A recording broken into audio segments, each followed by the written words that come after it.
आज म आएको छु केएन मेमोरियलको एनुअल स्पोर्ट्स प्रोग्राममा। केएन स्कुल अहिले सिटोङमा स्टुडेन्टको मात्र नभएर पेरेन्ट्सहरूको पनि पहिलो रुचाएको स्कुल भएको छ। स्कुल भन्ने बित्तिकै सबैभन्दा पहिला हामीले शिक्षालाई प्रायोरिटी दिन्छौँ, त्यो सही पनि हो। तर केएन स्कुलले शिक्षालाई मात्र होइन अरू कुराहरूलाई पनि प्रायोरिटी दिने गर्छ, जुन कुराहरूले हाम्रो नानीहरूको भविष्य अझै उज्जवल बनिन पुग्छ। जस्तै खेलकुद भयो, पेन्टिङ भयो, यस्तो थुप्रै किसिमको अरू एक्टिभिटिजहरूलाई पनि हाम्रो नानीलाई सिकाउने गर्छ। शिक्षाको क्षेत्रमा त केएन मेमोरियल टपमा नै रहेको छ, हामीले देखिरहेको कुरा।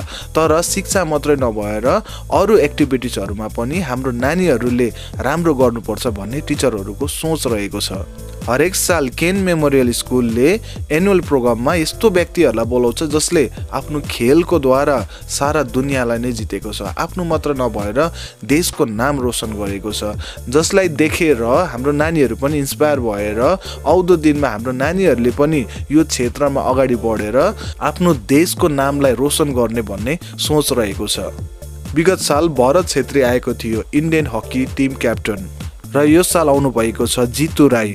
उहाँले आफ्नो मात्र होइन पुरा देशको नाम सारा दुनियाँमा रोशन गरेको छ, र उहाँलाई हाम्रो देशले माया गर्दै पद्मश्री, खेल रत्न एवार्ड र मेजर ध्यानचन्द एवार्डले सम्मानित पनि गर्नुभएको छ। र यस्ता व्यक्तित्वहरूलाई लिएर हाम्रो नानीहरूलाई इन्स्पायर गराउने कामहरू केएन मेमोरियल स्कुलले निरन्तर गरि नै रहनु भएको छ।